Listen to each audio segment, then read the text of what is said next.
काही रमेश वरपुडकर महाविद्यालय सोनपेठ जिल्हा परभणी सांस्कृतिक विभागाने भारतीय स्वातंत्र्याच्या अमृत महोत्सवी वर्षाच्या निमित्ताने हा लाईव्ह प्रोग्राम लाईव्ह व्याख्यानमाला जी आयोजित केलेली आहे.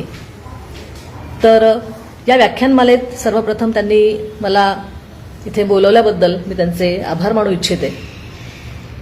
संस्थेचे अध्यक्ष परमेश्वरराव कदम सर, उपाध्यक्ष सौ ज्योतिताई कदम, प्राचार्य डॉक्टर वसंत सातपुते सर, तसेच सांस्कृतिक विभागाचे प्राध्यापक डॉक्टर संतोष रणखाम सर, प्राध्यापक डॉक्टर वनिता कुलकर्णी मॅडम आणि प्राध्यापिका डॉक्टर सुनीता टेंगसे मॅडम, त्याचबरोबर उपस्थित सर्व मित्रमैत्रिणी, प्राध्यापक वृंद. मला असं वाटतं की हा कार्यक्रम जो आहे, ही व्याख्यानमाला जी आयोजित केलेली आहे, ही खरंच काळाची गरज आहे. 21व्या शतकात सुद्धा आपण महिला सबलीकरण याविषयी अजूनही बोलतो आहोत. तर आता 21व्या शतकात जर आपण याविषयी अजूनही बोलतो आहोत, तर हा अत्यंत गहन विषय आहे. आणि अजूनही सबलीकरण जे आहे किंवा सशक्तीकरण जे आहे स्त्रीचं, ते खऱ्या अर्थाने झालंय का, याची मीमांसा करणं खूप गरजेचं आहे असं मला वाटतं. आणि म्हणूनच आज राष्ट्रमाता राजमाता जिजाऊ माँसाहेब यांची जयंती या निमित्ताने सर्वप्रथम मी माझी आदरांजली आणि माझा आदर त्यांच्याप्रती व्यक्त करते. तसंच युवा प्रेरणास्थान स्वामी विवेकानंद यांच्याही स्मृतीस वंदन करते. मला असं वाटतं की स्वामी विवेकानंदांविषयी बोलायचं झालं सगळ्यात पहिले, तर हेही मला म्हणावंसं वाटेल की arise awake and stop not till you achieve your गोल. जोपर्यंत ध्येय साध्य होत नाही तोपर्यंत लढत राहिलं पाहिजे, तोपर्यंत झटत राहिलं पाहिजे. आणि हे झटणं, हे लढणं जे आहे, हे एकजुटीने करणं, यालाच आपण सबलीकरण म्हणूयात. सबल होणे म्हणजे सगळ्यांनी आपल्याला दिलेलं जे बळ आहे, निसर्गाने स्त्रीला बळ दिलेलं आहे. निसर्गाने कुठेही स्त्री पुरुष याच्यामध्ये भेदभाव केलेला नाही. हा भेदभाव जो निर्माण केलेला आहे, ही जी सामाजिक चौकट आहे, या चौकटीमध्ये आपण राहून एक स्त्री आणि एक पुरुष असा जेंडर डिस्क्रिमिनेशन ज्याला आम्ही इंग्लिशमध्ये म्हणतो, किंवा ज्यामध्ये आपण स्त्री ज्यावेळेस म्हणतो त्या स्त्रीसोबत अनेक स्टिरियोटाइप्स, अनेक तिला म्हणजे अलंकारिक भाषेमध्ये अनेक गोडी गुलाबीमध्ये तिला आपण अनेक शब्द तिच्यासाठी असं वापरतो की ती शक्तिशाली आहे, दुर्ग आहे, मा दुर्ग आहे, मल्टीटास्किंग करू शकते, अनेक गोष्टी एकाच वेळेला करू शकते. तर जर सामाजिक बांधिलकीमध्ये बांधल्या गेलेल्या स्त्रीला आपण थोडंसं स्वातंत्र्य दिलं, थोडीशी लिबर्टी दिली, तिला तिच्या मनाप्रमाणे सुद्धा काही गोष्टी करू दिल्या, तर मला असं वाटतं की 21व्या शतकामध्ये महिला सबलीकरण हा विषय चर्चेला पुन्हा पुन्हा येत असताना सुद्धा आपण या विषयी अनेक चांगल्या गोष्टीने निश्चितच बोलू शकतो.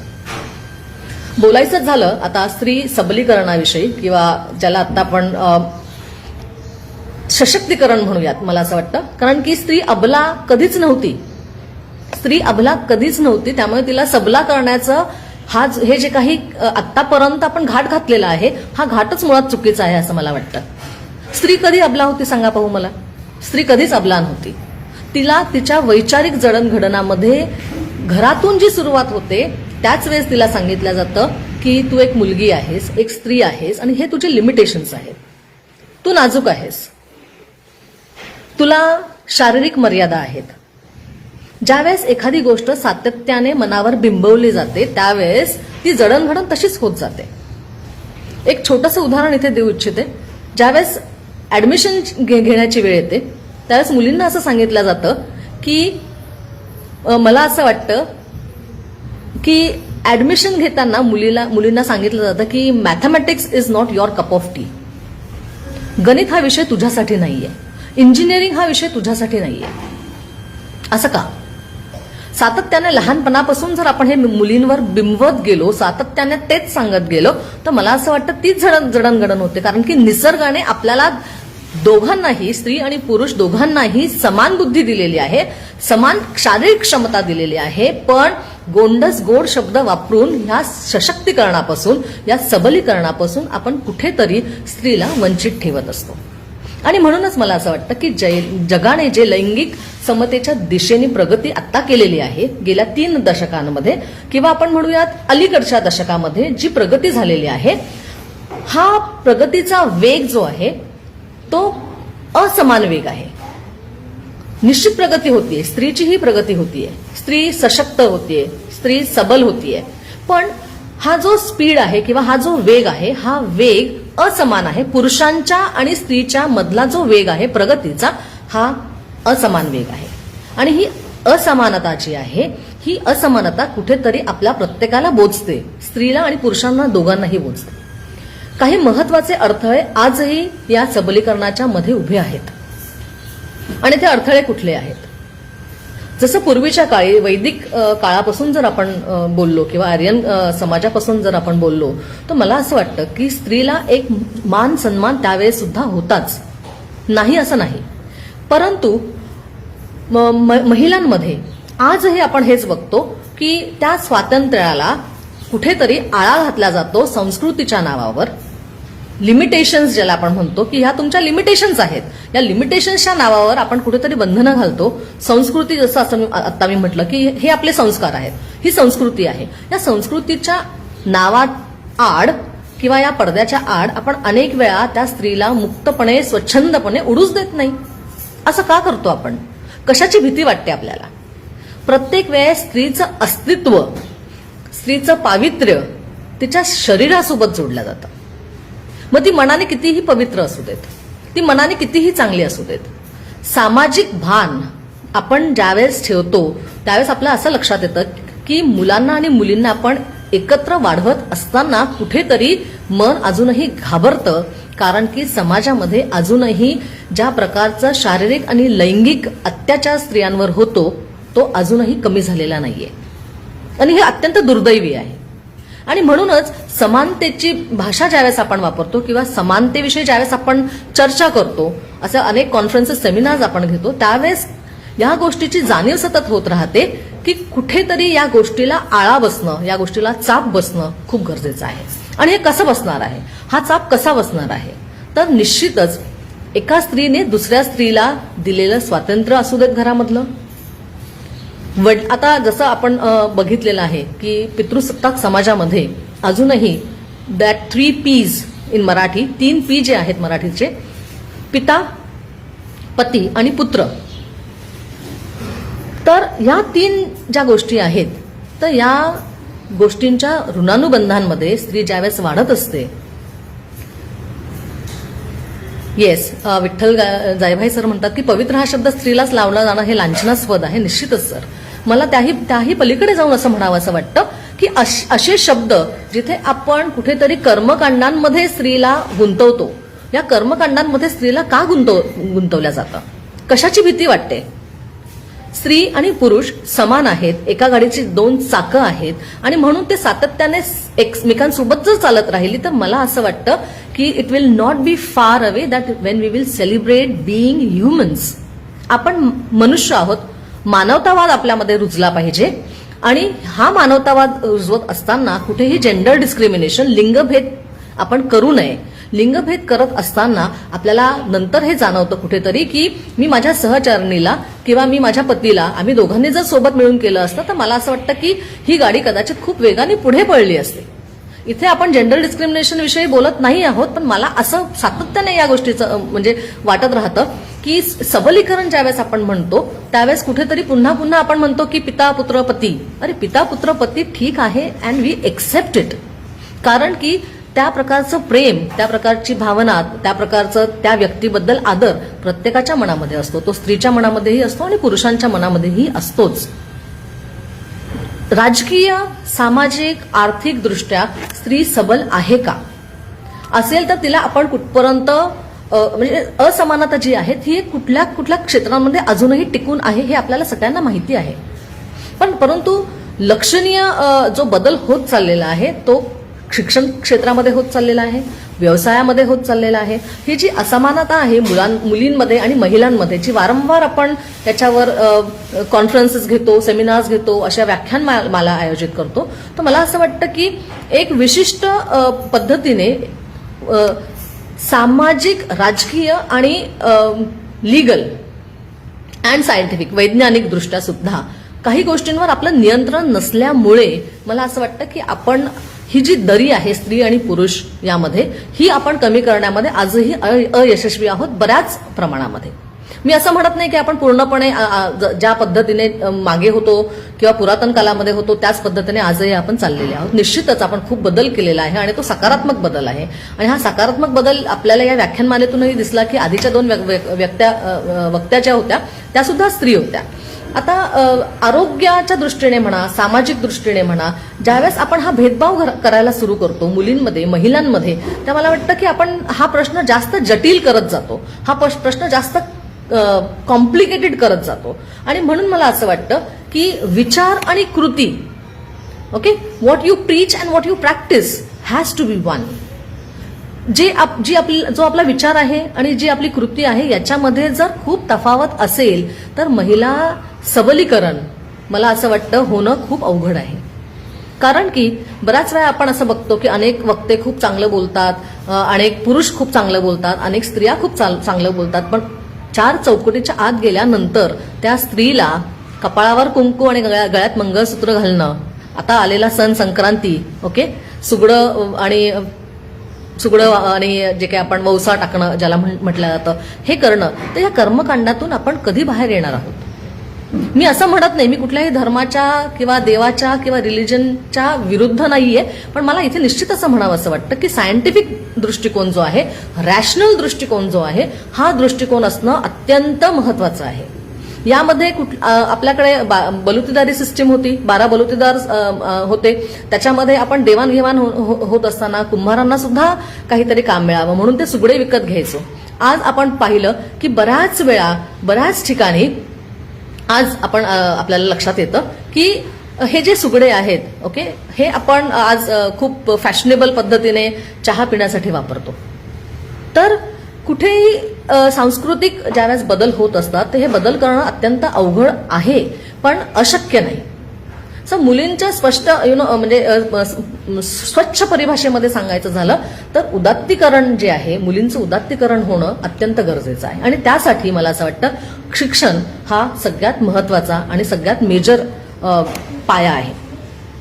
स्त्रीचा किंवा मुलींचा आवाज मजबूत केव्हा होतो तर त्याच वेळेस होतो ज्यावेळेस स्त्रीला तिच्या घरातून तिला पाठिंबा मिळतो, तिच्या निर्णयाबद्दल तिच्या पाठीवर शाबासकीची थाप मिळते, मोठ्या निर्णयांमध्ये तिला त्याचबद्दल म्हणजे मोठे निर्णय घेत असताना कधीतरी पुरुषांनी मान दिलं पाहिजे. नक्कीच सर हा आमूलाग्र बदल होणं इतक्या झपाट्याने शक्य नाही, पण मला असं वाटतं आता याच तुम्ही जे म्हटलात त्या अनुषंगाने मला इथे, मी इंग्लिशची प्राध्यापिका असल्यामुळे डॉल्स हाऊस, हेनरी किप्सन्स डॉल्स हाऊस याचा मी इथे एक संदर्भ देऊ इच्छिते की हेनरी किप्सन यांनी एक प्ले लिहिलेला आहे, नाटक लिहिलेलं आहे डॉल्स हाऊस. आणि त्याच्यामध्ये नोरा जी आहे ही सातत्याने मुलांमध्ये आणि नवऱ्यामध्ये गुरफटलेली असते, पण ज्यावेळेस तिला सेल्फ रिअलायझेशन होतं, ज्यावेळेस ती आत्मपरीक्षण करते की मी या घरामध्ये काय करते, कोणासाठी जगते आणि काय करते, निश्चित माझं स्थान काय आहे, आणि ज्यावेळेस तिला तिचा नवरा म्हणतो की तुला तुझ्या मुलांच्या सोबत राहायला हवं, मुलांची जडणघडण ही तुझी जबाबदारी आहे, त्यावेळेस ती म्हणते की मला असं वाटत नाही, मला असं वाटतं की माझी एक वेगळी ओळख आज आहे. पण ही ओळख स्वतःची करून घेत असताना समाजाला सोबत घेऊन जाणं, आपल्या कुटुंबाला सोबत घेऊन जाणं आणि तात्पर्याने देशाला पण पुढे घेऊन जाणं, हे सुद्धा मला असं वाटतं सबलीकरणाचं एक खूप मोठं योगदान असू शकतं. म्हणून सामाजिक योजनांमधनं, येस डॉल्स हाऊस, म्हणून सामाजिक योगदानामधनं अशा अनेक आपल्याला नाटकं ही बघायला मिळतील की ज्याच्यामध्ये स्त्रीवाद ज्याला आपण म्हणतो, फेमिनिझम ज्या पद्धतीने आपण अभ्यासतो, तर अशा अनेक गोष्टींमधनं आपल्याला लक्षात येतं की ज्यावेळेस प्रमुख निर्णय घेण्याची वेळ येते, ज्यावेळेस घरावर नियंत्रण ठेवण्याची वेळ येते, मोठे निर्णय घेण्याची वेळ येते, त्यावेळेस स्त्रीच्या मताला किती आदर त्या मताला दिला जातो हे विचार करण्यासारखी गोष्ट आहे. आज एक छोटीशी गोष्ट मला सांगावीशी इथे अशी वाटते की ज्यावेळेस आज आपण सगळेजण अत्यंत वाईट वेळेतून चाललेलो आहोत, गेली 2-2.5 वर्ष झाली आपण घरामध्ये आहोत, कैद आहोत असं म्हणायला काहीच हरकत नाही. तर हे कैद होत म्हणजे असताना ज्यावेळेस मुलींसोबत संवाद होतो त्यावेळेस असं लक्षात येतं की मॅडम माझा भाऊ घरात नव्हता म्हणून मला मोबाईल नाही मिळाला, म्हणून मी लेक्चर नाही अटेंड करू शकले. मुलांच्या हातामध्ये किंवा मुलांना ज्या सोयीस्कररित्या सहज गतीने एखादं गॅजेट हातामध्ये मिळतं, एखादं यंत्र हातामध्ये मिळतं, तेवढ्या सहज गतीने ते मुलीला मिळत नाही. एखाद्या विद्यार्थिनीशी ज्यावेळेस आपण बोलतो त्यावेळेस ती म्हणते की मॅडम लेक्चर चालू असताना हेडफोन कानात होते माझ्या, पण मी आईला मदत करत होते, मी चपात्या करता करता तुमचं लेक्चर अटेंड केलं आणि म्हणून मी तुम्ही मला विचारलेल्या प्रश्नाकडे माझं लक्ष नव्हतं. ही वास्तविकता आहे. आपण वास्तविकतेबद्दल जर बोलणार असू तर दुसरी महत्वाची गोष्ट मला इथे सांगावीशी वाटते की आपण जी सिस्टीम आहे, आपल्याला सिस्टीम बदलायची आहे, आपल्याला माणसं बदलायची नाहीयेत. अनफॉर्च्युनेटली, दुर्दैवाने आपण सातत्याने हाच प्रयत्न करतो की आपण माणसं बदलावीत. आपण स्त्री पुरुष समानता आणताना आपण हेही विसरतो की आपण फक्त पुरुषांना बदलायची गरज नाहीये. आपल्याला काय बदलायचंय तर आपल्याला ही संस्था जी आहे, ही सिस्टीम जी आहे, हे जे यंत्रणा जी आहे, ही यंत्रणा आपल्याला बदलायची आहे. जोपर्यंत यंत्रणा बदलत नाही आपण, तोपर्यंत मला असं वाटतं की ही जडणघडण जी आहे ही पूर्णपणे खंबीरपणे मला असं वाटतं आपण रुजवू शकत नाही. आणि म्हणूनच कुठेतरी वारंवार मला असं वाटतं की स्त्रीला पितृसत्ताक समाजामध्ये सुद्धा एक वेगळं विशिष्ट स्थान होतं आणि आहे. आर्थिकदृष्ट्या जर आपण विचार केला तर दोन लोक म्हणजे स्त्री आणि पुरुष दोघंही इक्वली क्वालिफाईड असतात. दोघंही समान त्यांचं शिक्षण आहे, समान त्यांचा अनुभव आहे कार्याचा. पण ज्या वेळेस सॅलरीची गोष्ट येते, ज्यावेळेस पगाराची गोष्ट येते, त्या स्त्रीला थोडा कमी दिला जातो. किंवा नेतृत्व जे आहे, लिडरशिप जे आपण म्हणतो, ती स्त्रीला दिली जात नाही. का दिली जात नाही? का तिच्यावर विश्वास नाही का? तसं पाहिलं तर निसर्गाने आपल्याला स्त्रियांना पुरुषांपेक्षा काही गोष्टी अधिक दिलेल्या आहेत. आणि म्हणूनच मला असं वाटतं की स्त्रिया अनेक गोष्टी, अनेक मल्टीटास्किंग, ज्याला आपण आता मी आधी हा शब्द वापरलेला आहे, की अनेक गोष्टी एकाच वेळेला करू शकतात. स्त्रियांची स्मरणशक्ती खूप चांगली आहे. एखादा मोबाईल नंबर तुम्ही विचारला तर फटाफट नंबर सांगू शकतात. भावनिक बंध जास्त असतात. फिजिकली ती जास्त स्ट्रॉंग असते. मग हे फिजिकली स्ट्रॉंग असताना एखादी स्त्री फिजिकली खूप स्ट्रॉंग आहे, मेंटली खूप डिटरमाइंड आहे, आणि तरी सुद्धा जर आपण तिला आता म्हणतोय की आपल्याला महिलांचं सबलीकरण करायचंय, तर मला असं वाटतं कुठेतरी पुन्हा आपल्याला पूर्वीच्याच त्या रूपामध्ये जावं लागेल, जिथे ज्यावेळेस आपण कुठेतरी वेदांमध्ये अडकलेलो होतो आणि तिथून पुन्हा एक सुरुवात करावी लागेल. तर म्हणून मला पुन्हा पुन्हा हेच म्हणावं असं वाटतं की स्त्री सबलीकरण, सशक्तीकरण हे एकमेकांना सोबत घेऊन होणार आहे, समाजाला सोबत घेऊन होणार आहे. आणि त्यासाठी आपल्याला अनेक गोष्टी एकत्रित कराव्या लागणार आहेत. अनेक दशकांपासून आपण पाहिलेलं आहे की सामाजिक, आर्थिक आणि राजकीय वातावरण जे आहे हे महिलांच्या सक्षमीकरणासाठी निश्चितच खूप सकारात्मक दृष्ट्या पुढे जात आहे. पण संख्यात्मक दृष्ट्या जर आपण पाहिलं तर संख्यात्मक दृष्ट्या आपल्याला असं लक्षात येईल की स्त्री ही अजूनही अनेक बाबतीमध्ये समान मानली जात नाही. आजही आपण स्त्रियांना, जे इंग्लिशचे इथे प्राध्यापक आहेत हे निश्चितच माझ्यासोबत अॅग्री करतील की आजही स्त्रियांना आपण मार्जिनलाइज्ड म्हणतो, अल्पसंख्याक म्हणतो, मायनर म्हणतो, मायनॉरिटीमध्ये आहे म्हणतो. आज जर स्त्री सगळ्यात जास्त जर स्त्रियांची संख्या असून सुद्धा जर ती अल्पसंख्याक गटामध्ये मोडत असेल तर मला असं वाटतं की हा मुद्दा अतिशय गहन आहे. एका स्त्रीने दुसऱ्या स्त्रीला एम्पावर करणं, एका स्त्रीने दुसऱ्या स्त्रीला सशक्त करणं, हे जी सशक्त स्त्री आहे तिने सशक्त करायला दुसऱ्या स्त्रीला निश्चित पुढाकार घ्यायला हवा. पण आर्थिक हे सशक्तीकरण जे आहे हे फक्त शारीरिक न ठेवता, मानसिक न ठेवता मला असं वाटतं हे आर्थिक सुद्धा असायला हवं. कारण की ज्या पद्धतीने आपल्याला संविधानाने संधी दिलेली आहे 1947, 15 ऑगस्ट 1947 पासून आपल्याला जी संविधानाने संधी दिलेली आहे आणि महिलांच्या बाबतीतले जे कायदे आहेत तर त्याचा जर व्यवस्थित वापर केला गेला तर मला असं वाटतं महिला सक्षमीकरणासाठी आपल्याला वेगळं असं काहीच करावं लागणार नाही. संविधानाने दिलेल्या गोष्टींचं सुद्धा जर आपण व्यवस्थितरित्या पालन केलं आणि जे निर्णय देण्यात येतात आणि महिलांकडे बघण्याचा जो दृष्टिकोन न्यायाने आपल्याला दिलेला आहे, आपला हक्क म्हणून दिलेला आहे, तर याचा अभ्यास ज्यावेळेस आपण करतो त्यावेळेस आपल्याला लक्षात येतं की सक्षमीकरण जे आहे हे आपल्याला कायद्याने दिलेलं आहे, आपल्या संविधानाने दिलेलं आहे, तरी सुद्धा अनेक घराघरांमध्ये, विशेष करून मला ग्रामीण भागाविषयी बोलावंसं इथे निश्चित वाटेल. मला आवडेल ग्रामीण भागातल्या विद्यार्थिनींविषयी बोलायला आणि स्त्रियांविषयी बोलायला, की भेदभाव, स्त्री पुरुषांमध्ये भेदभाव ही जागतिक समस्या जरी असली तरी मानवी हक्काच्या दृष्टिकोनातून आपण आपल्या मुलीबाळींना बघायला हवं. मानवी हक्काच्या दृष्टिकोनातून ज्यावेळेस आपण आपल्या मुलीबाळींना बघू आणि योग्यरित्या आपण त्यांना संबोधू किंवा त्यांना राज्यघटनेची ज्यावेळेस आपण माहिती देऊ. तुम्ही त्यांना ज्यावेळेस कल्चर शिकवता, ज्यावेळेस तुम्ही त्यांना त्यांचं म्हणजे ज्यावेळेस आपण संस्कृती शिकवतो, त्या संस्कृतीमध्ये स्त्री ही दुर्गा सुद्धा असते, स्त्री सरस्वतीचं सुद्धा रूप आहे. तिनेही अभ्यास करायला हवा, तिने शिकून मोठं व्हायला हवं. समान हक्क ज्यावेळेस आपण देऊ त्याच वेळेस मला असं वाटतं की एक तटस्थ भूमिका स्त्रियांनी आणि पुरुषांनी आता या क्षणी घेणं खूप गरजेचं आहे. कारण की येणारी पिढी आपल्याला माफ करणार नाही जर आपण सुशिक्षित असून सुद्धा स्त्रियांना मानवी हक्क जर आपण देऊ शकलो नाही तर. या सगळ्याच गोष्टींचा आपण खूप विचार करायला हवा, सातत्याने विचार करायला हवा. कारण की आता आपण ज्या फेजमध्ये आहोत, आपण ज्या आता खंडामध्ये आहोत, मला असं वाटतं महिलांचं सशक्तीकरण, सक्षमीकरण करण्यासाठी कायदे सुद्धा आपण तपासण्याची गरज आहे. आपल्याकडे उपलब्ध असलेले कायदे जे आहेत, विधी जी आहे, लॉ जो आहे, तर तो स्त्रियांच्या सक्षमीकरणाला बळकटी देण्यासाठीच उपाय योजना त्यांनी अनेक सुचवलेल्या आहेत. तर मला निश्चित इथे असं सांगावंसं वाटेल की अनेक साधनं जी आपल्याकडे अवेलेबल आहेत, जी साधनं आपल्याकडे उपलब्ध आहेत, या साधनांच्या माध्यमातून जे कायदे मंडळ आपल्याकडे आहे, महिलांच्या हक्काच्या संरक्षणासाठी आहे, न्याय हक्कासाठी आहे, तर मला असं वाटतं देशाच्या कायद्याने स्त्रियांना, महिलांना जीवन त्यांचं बळकट बनवण्यासाठी अनेक सवलती दिलेल्या आहेत, अनेक योजना दिलेल्या आहेत.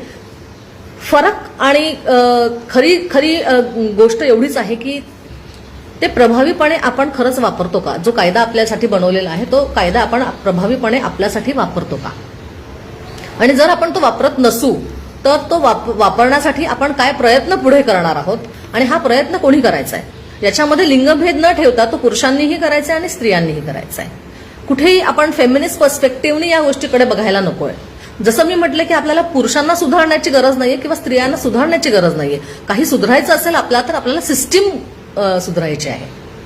म्हणून मला असं वाटतं की 21व्या शतकातील सर्वात गंभीर समस्यांपैकी सक्षमीकरण ही एक महत्वाची समस्या बनली आहे.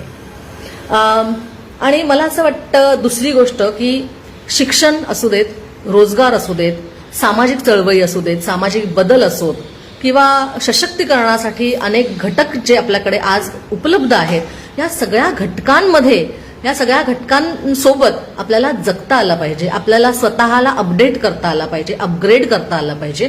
काळानुरूप बदलणं, काळानुसार आपण बदलणं खूप गरजेचं आहे. कारण की ज्या वेळेस आपण जी माहिती आपल्याकडे आहे, पुराणातून आहे, हिस्टॉरिकल बुक्समधनं जे आपल्याकडे अवेलेबल आहे, त्याच्यातून आपल्याला सातत्याने हेच दिसतं की कुठेही म्हणजे प्राचीन काळापासून आधुनिक काळापर्यंत जर आपण स्त्रीचं सबलीकरण, सशक्तीकरण याविषयी जर आपण चर्चा करणार असू तर मला असं वाटतं स्त्री एक तिला एका साखळीमध्ये सतत बांधून ठेवलेलं आहे. तिला नेहमी असं जसं मी सुरुवात करताना मी म्हटलं की ती एक समर्पित माता आहे, एक आत्मत्यागी पत्नी आहे. या पद्धतीचं तिची वाढ किंवा या पद्धतीने तिचं संगोपन करण्याची काहीच गरज नाहीये.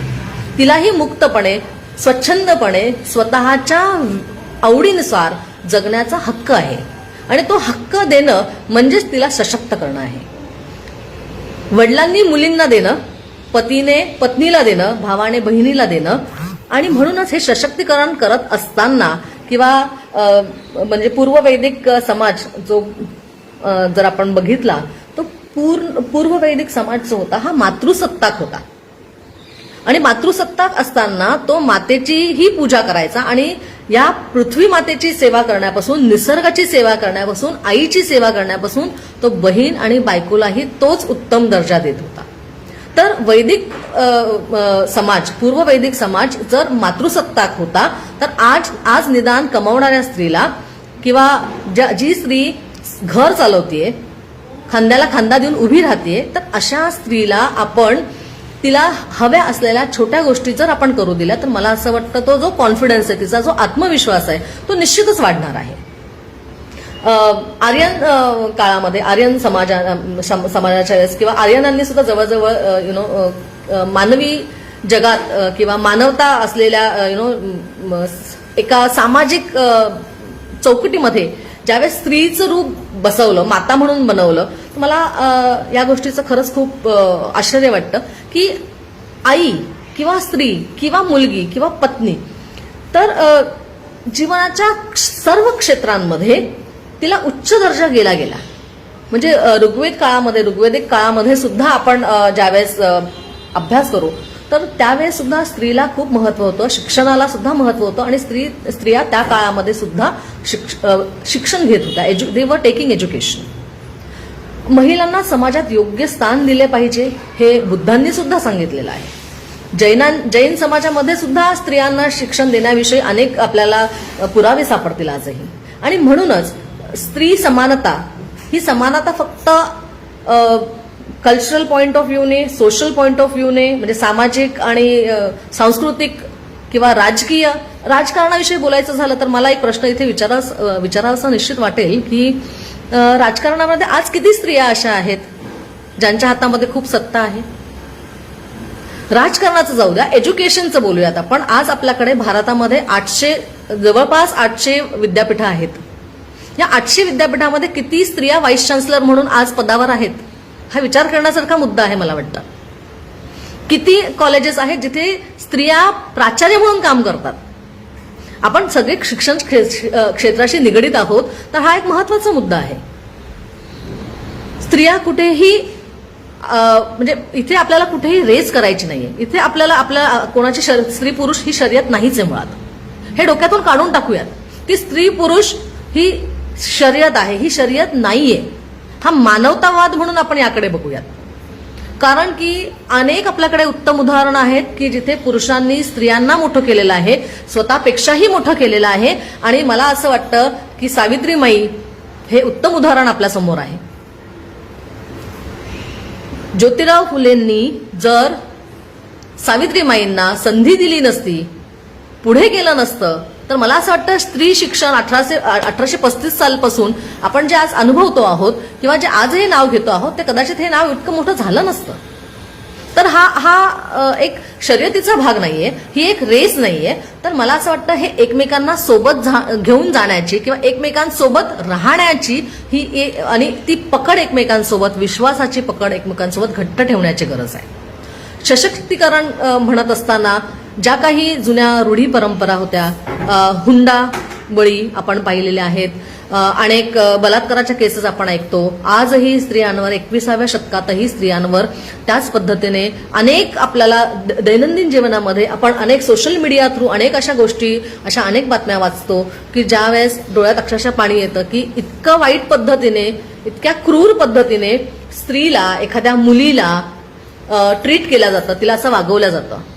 क्षुल्लक कारणांसाठी तिचा अपमान होणं ही फारच छोटीशी गोष्ट आहे मला असं वाटतं. आणि म्हणून मला वाटतं की मानवतेचा दृष्टिकोन आपण जर ठेवला आणि मानवतावाद म्हणून जर आपण या सबलीकरणाकडे बघितलं, पुन्हा मला हेच म्हणावं असं अजून एक वाटेल की निसर्गाने जर आपल्याला समान बनवलेलं आहे तर एक सबला आणि एक अबला असं होऊ शकतच नाही. पण दुर्दैवाने facts are much different. Facts जे आहेत हे खूप वेगळे आहेत, वस्तुस्थिती खूप वेगळी आहे. आणि म्हणून अनेक ज्या गोष्टी आहेत ज्या आपण इथे खरंच चर्चेला पाहिजेत. उद्योग क्षेत्रात आज अनेक स्त्रिया आज खूप मोठ्या हुद्द्यावर आहेत. त्या स्त्रिया अनेक गोष्टी स्वबळावर करत आहेत. हे सगळं स्वबळावर करत असताना सुद्धा त्यामध्ये गुंतलेले जे प्रश्न आहेत त्याच्या मागे राजकीय, सामाजिक आणि आर्थिक जो गुंता झालेला आहे आणि प्रश्न जे जटिल होत जात आहेत, ही जटिलता कुठेतरी सोडवत असताना किंवा हा गुंता कुठेतरी सोडवत असताना आर्थिक विवंचनेतून स्त्रीला मुक्त करत असताना एक उदाहरण मी इथे देऊ इच्छिते. Before I go into this discussion, एक उदाहरण छोटंसं. एखादी स्त्री जर एखादा व्यवसाय करायचा म्हटलं आणि ती बँकेमध्ये गेली तर सर्वात पहिले तिला प्रश्न विचारला जातो की तुमच्याकडे गहाण ठेवण्यासाठी काय आहे. What will you mortgage. Okay, mortgage म्हणून तुम्ही काय काय करणार आहात, काय ठेवणार आहात. त्या स्त्रीकडे काय असू शकतं. समजा घर आहे, पण ते घर मॉर्गेज करण्याची परवानगी तिला घरातले देणार आहेत का, हा प्रश्न आहे. जर देणार असतील तर निश्चितच मला असं वाटतं की बँकेतले मॅनेजर म्हणतील की ठीक आहे, तुमच्या घरातून जर तुम्हाला तुमचं घर गहाण ठेवण्याची परवानगी आहे तर निश्चित आम्ही तुम्हाला हवं तेवढं लोन देऊ. कारण की ज्यावेळेस आपण कर्ज घेतो, हे कर्ज फेडण्याची ताकद त्या स्त्रीमध्ये असते निश्चितच, म्हणून ती तेवढं धाडस करते. आणि हे धाडस करत असताना कुठेतरी समाजाने तिच्यासोबत सातत्याने उभे राहणं, सातत्याने तिच्या बरोबर राहणं गरजेचं आहे, जिकरीचं आहे. आणि म्हणून वारंवार ज्यावेळेस आपण स्त्रीला सशक्त करण्याची ज्यावेळेस आपण बोलतो, तर मला असं वाटतं स्त्रीला संधी देणं, स्त्रीला संधी देणं, संधी उपलब्ध करून देणं म्हणजे स्त्रीला सशक्त करणं. स्त्रीला एज्युकेशन देणं, शिक्षण देणं म्हणजे तिला सशक्त करणं होय. स्त्रीला आर्थिक निर्णयांमध्ये सामील करून घेणं, स्त्रीच्या आर्थिक डिसिजन्सला, तिच्या निर्णयांना तेवढाच आदर देणं म्हणजे स्त्रीला सबल करणं आहे. आणि चूल आणि मूल याच्यामध्ये स्त्री ज्यावेळेस असते त्यावेळेस सुद्धा ती अनेक गोष्टी करू शकते.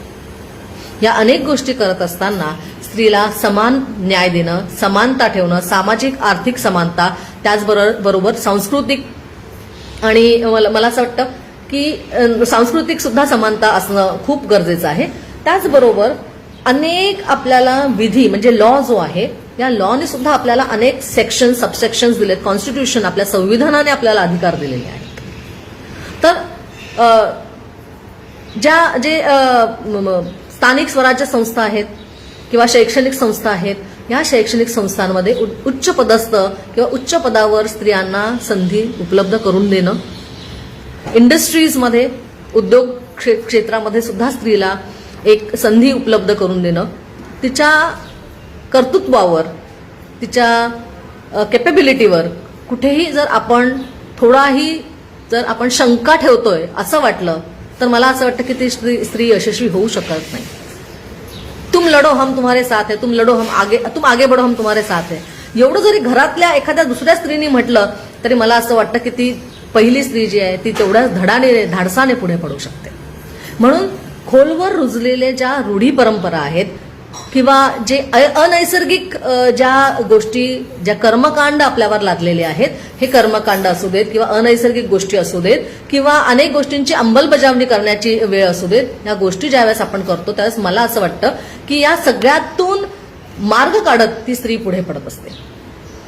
तर हे सगळं करत असताना आपण आज स्त्रीला या राजकीय वातावरणामध्ये, सामाजिक वातावरणामध्ये, शैक्षणिक वातावरणामध्ये आजही ती एवढी पुढे पडलेली असून सुद्धा आज तिला आपण अल्पसंख्याक गटामध्ये मोडतो. आजही आपण सबलीकरणाविषयी बोलतो आणि आजही आपण म्हणतो की स्त्री जी आहे ती आजही संध्याकाळी 8च्या नंतर, 10च्या नंतर घरातून बाहेर पडू शकत नाही, कारण की वातावरण. तर या सगळ्या वातावरणाला बदलण्याची गरज आहे. अलीकडच्या 3 दशकांमध्ये जे सक्षमीकरण आहे याच्या कल्पनेत सुद्धा मोठा बदल झालेला आहे आणि हा बदल खूप पॉझिटिव्ह आहे, सकारात्मक बदल आहे. समानता अनेक गोष्टींमधनं आपल्याला बघायला मिळते.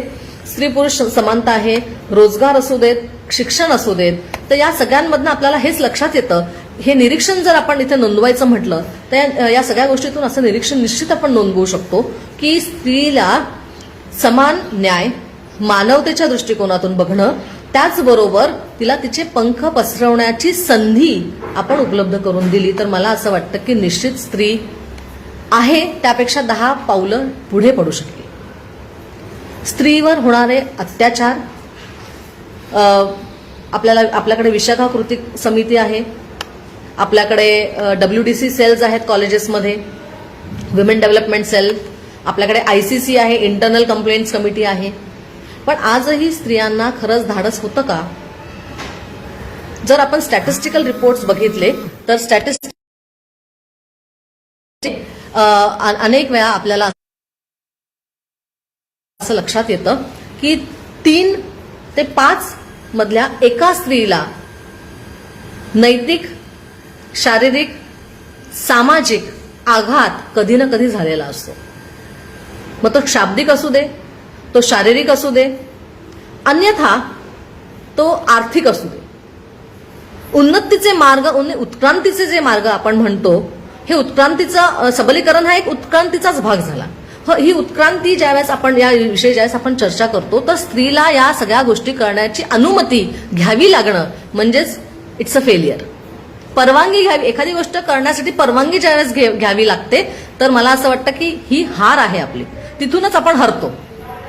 का परवानगी घेण्याची वेळ यावी? तर परवानगी घ्यावी लागणं किंवा सातत्याने दबावाखाली राहून एखादी गोष्ट करावी लागणं किंवा स्वतःला काम करताना सुद्धा कुठेतरी दबाव जाणवणं, असुरक्षित वाटणं आणि त्याचबरोबर स्वतःचा व्यक्तिमत्व विकास करत असताना अडचणींना सामोरं जावं लागणं, यापेक्षा जास्त दुर्दैवी असं काही असूच शकत नाही. स्त्री आजही मला असं वाटतं की स्त्री खूप पुढारलेली आहे. स्त्री मनाने खूप सशक्त आहे, शरीराने सशक्त आहे. मला असं वाटतं की आई होताना आपण अनेक इंग्लिश पुस्तकं जर आज आपण वाचली तर आपल्याला लक्षात येईल की the spasms that a woman bears in her life nobody else can bear. एक स्त्री आई होत असताना तिला ज्या यातना होतात त्या एवढ्या जास्त यातना असतात की मला असं वाटतं या जगातला कुठलाही पुरुष सुद्धा त्या यातना सहन नाही करू शकत. म्हणजे शरीरात असलेले प्रत्येक हाड मोडल्यानंतर ज्या यातना होतात त्या यातना एका स्त्रीला होत असतात, ती आई होत असताना. पण तरीही आई होणं स्वतःचं सौभाग्य समजून ती ज्या मुलाला जन्म देते, उद्या चालून त्याच मुलाच्या आश्रयात तिला राहावं लागणं, म्हणजेच मला असं वाटतं की कुठेतरी या सगळ्या गोष्टी ज्या मी आता तुमच्याशी चर्चा करते त्याच मला हे जाणवतं सातत्याने की हे जे स्ट्रक्चर आहे की ज्या आईने जन्म दिलाय त्या आईला त्या मुलाच्या आश्रयामध्ये राहावं लागणं म्हातारपणी. तिला स्वतःचं अस्तित्व टिकवण्यासाठी किंवा तयार करण्यासाठी आयुष्यभर झटावं लागणं आणि तिला स्वतःच्या हक्कांसाठी सुद्धा भांडावं लागणं. म्हणजे कुठेतरी पुन्हा एक मोठा प्रश्नचिन्ह आहे की आपण खरंच सबल आहोत का, सशक्त आहोत का?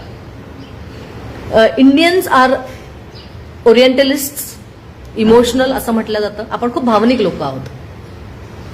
भारतीय खूप भावनिक आहेत आणि म्हणूनच या भावनेच्या भरात आपण ज्यावेळेस वाहत असतो त्यावेळेस कुठेतरी आर्थिक, सामाजिक, राजकीय जडणघडण, आपलं अस्तित्व आणि त्याचबरोबर आपण आहोत हे दुसऱ्याला सिद्ध करण्याची गरज पडू नये, म्हणजे खरं सबलीकरण असणार आहे. जसं कॉलेजेसला ऑटोनॉमी मिळते, आजकाल स्वायत्तता मिळते, पण ही स्वायत्तता फक्त अकॅडमिक स्वायत्तता आहे. फिनान्शियल ऑटोनॉमी मिळत नाही, आर्थिक स्वायत्तता मिळत नाही. तसंच कमावणाऱ्या स्त्रीला सुद्धा ती आर्थिक स्वायत्तता मिळायला हवी. स्त्रियांना शिक्षण घ्यायला संधी मिळायला हवी, त्यांना हवा तो विषय निवडायला संधी मिळायला हवी. घरात त्यांनाही एक अँड्रॉइड फोन जसं मुलांना मिळतो तसं त्यांनाही मिळायला हवा, न मागता मिळायला हवा. बंधनं ज्यावेळेस घातल्या जातात एकदम छोट्या गोष्टींपासून, हे आपल्या सगळ्यांनाच माहिती आहे की जोरात हसायचं नाही, संध्याकाळी घराच्या बाहेर पडायचं नाही, घरात वेळेत यायचं, जास्त वेळ मोबाईलवर बसायचं नाही, जास्त वेळ टीव्ही पाहायचा नाही, जास्त वेळ लॅपटॉप यूज करायचा नाही. छोट्या छोट्या गोष्टी आहेत. पण या सगळ्या छोट्या गोष्टींवर ज्यावेळेस आपण बंधनं घालतो त्यावेळेस आपण हेही लक्षात ठेवायला हवं की या छोट्या गोष्टींना बंधन घालत असताना आपण कुठेतरी त्यांच्या भविष्यालाच मुरड घालत आहोत, त्यांच्या स्वप्नांना मुरड घालत आहोत. कारण की आज आपण या व्हर्च्युअल वर्ल्डमध्ये, आभासी विश्वामध्ये एवढे रममान झालेलो आहोत कारण की आपल्याकडे दुसरा पर्याय उरलेला नाहीये.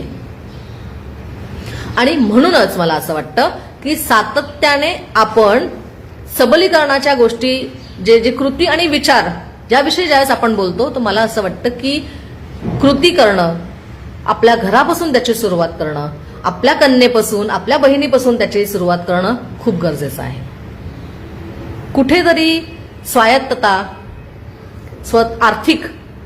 आर्थिक सबलीकरण, राजकीय सबलीकरण, औद्योगिक सबलीकरण, सांस्कृतिक सबलीकरण. मला नाही संस्कृतीला संक्रांत नाही, मला संक्रांतीला मला नाही ना वाण पुजायचं. वड पौर्णिमा जी असते त्याला मला नाही जायचं वडाला, मला नाही पूजा करायची, मला नाही वाटत. I am rational. का करायची? काय सायंटिफिक कारण द्या तुम्ही. इथे थोडक्यात हे सांगायचं की कर्मकांडांच्या मधून ज्यावेळेस स्त्री मुक्त होईल तो वेळ, ती अवधी जी तिच्याकडे उपलब्ध असेल त्या अवधीमध्ये, त्या वेळेमध्ये ती अनेक चांगल्या गोष्टी करू शकेल. ती 4 चांगली पुस्तकं वाचू शकेल. घरामध्ये प्रत्येकाला वाटतं की आपल्या घरातही जिजाऊ असावी, तिनेही एक शिवबा घडवावा, रयतेचा राजा घडवावा. पण तो रयतेचा राजा घडण्यासाठी माँसाहेब जिजाऊंना जे शर्थीचे प्रयत्न करावे लागले असतील किंवा खंबीरपणे उभं राहावं लागलं असेल, अनेक अडचणींना सामोरं जावं लागलं असेल, तर या अडचणींना सामोरं जात असताना त्यांना जी मदत मिळाली असेल तीच मदत आपल्याला आपल्या घरातूनही मिळायला हवी असं मला वाटतं. मातृभाषेवर निश्चितच प्रेम आहे. इंग्लिश ही पोटाची भाषा आहे आणि मराठी मातृभाषा आहे. तर सांगायचं तात्पर्य आता मला असं वाटतं की राष्ट्रमाता राजमाता जिजाऊंचा आदर्श आपल्यासमोर आहे. आज त्यांची जयंती आहे आणि या जयंतीच्या निमित्ताने स्वामी विवेकानंदांची जयंती आहे. तर या जयंतीच्या निमित्ताने मला असं वाटतं भारताला स्वातंत्र्य मिळून 75 वर्ष झालेले आहेत. अमृत महोत्सवी वर्ष आपण साजरं करतोय आणि मला म्हणूनच असं वाटतं की 75 वर्षानंतर सुद्धा जर स्त्रीला स्वतःच्या न्याय हक्कांसाठी प्रत्येक ठिकाणी जर भांडण्याची वेळ असेल तर ही खूप विचार करण्याची गोष्ट आहे. आपण वैदिक काळ बघितला, पुरातन काळाविषयी मी थोडक्यात बोलले. सांगायचं फक्त एकच आहे शेवटी की आपण माणूस म्हणून जगूयात. माणूस म्हणून जगायला काहीच लागत नाही. 2 वेळचं अन्न लागतं, थोडं प्रेम लागतं, थोड्या भावना लागतात आणि यशस्वी होण्यासाठी निश्चितच आपण सगळ्यांना एकमेकांना सोबत घेऊन जाण्यासाठी एक वेगळं स्वराज्य निर्माण करण्यासाठी मला वाटतं की आपण संघटित होणं खूप गरजेचं आहे. स्त्री सबल त्याच वेळेस होईल, सशक्त त्यावेळेस होईल ज्यावेळेस तुमचे सगळ्यांचे हात तिच्या पाठीवर, तिच्या डोक्यावर असणार आहेत आणि ते सगळ्या बाबतीत असणार आहेत. राजकीय असू देत, सामाजिक असू देत, सांस्कृतिक असू देत. तर या सगळ्या पद्धतीने आपण स्त्रीला मदत जर केली, तिला मदतीची तशी गरज नाहीये. मला फेमिनिस्ट पर्स्पेक्टिव्हनी जर या विषयावर बोलायचं झालं असतं तर मी कदाचित खूप वेगळं बोलले असते. पण तरीही मला असं वाटतं की तुम्ही सगळे इथे सुज्ञ मंडळी माझ्या समोर आहात आणि म्हणून मला असं सांगावंसं वाटतं की आपण एका वेगळ्या नजरेने, एका वेगळ्या पर्स्पेक्टिव्हने, एका वेगळ्या डिटर्मिनेशनने आपण स्त्रीकडे बघूयात. आणि स्त्रीकडे बघत असताना तिला तुमच्या मदतीची नाही तर तुमच्या फक्त प्रेमाची गरज आहे. स्त्री सशक्त आहे. स्त्रीमध्ये जेवढी मानसिक, भावनिक, आत्मिक, आध्यात्मिक शक्ती आहे, जेवढी बौद्धिक शक्ती आहे, जेवढी शारीरिक शक्ती आहे, तेवढी शक्ती मला असं वाटतं निसर्गाने दिलेली आहे. त्यामुळे तिला सबल करताना साथ असणं सगळ्यात महत्वाचं असणार आहे. आणि म्हणूनच न्यायाने, संविधानाने तिला दिलेली जी संधी आहे ती संधी तिच्यापर्यंत पोहोचू द्या, ती संधी तिला मिळू द्या. निश्चितच स्त्री सबल आहे, स्त्री सबल होती आणि स्त्री सबलच राहणार आहे इथून पुढे. तर संस्थेचे आणि टेंगसे मॅडमचे खूप खूप आभार. मला संधी दिली. प्राध्यापक रनखाम सर, कुलकर्णी मॅडम यांचे खूप खूप आभार. तुम्ही मला इथे बोलण्याची संधी दिली. आजचा योगही खूप सुंदर होता. दुग्ध शर्करा योग म्हणायला हवा की माँसाहेब जिजाऊ आणि स्वामी विवेकानंदांची जयंती आपण साजरी करतो आहोत. तर तुम्ही मला संधी दिल्याबद्दल पुन्हा एकदा आभार मानते आणि इथे मी थांबते.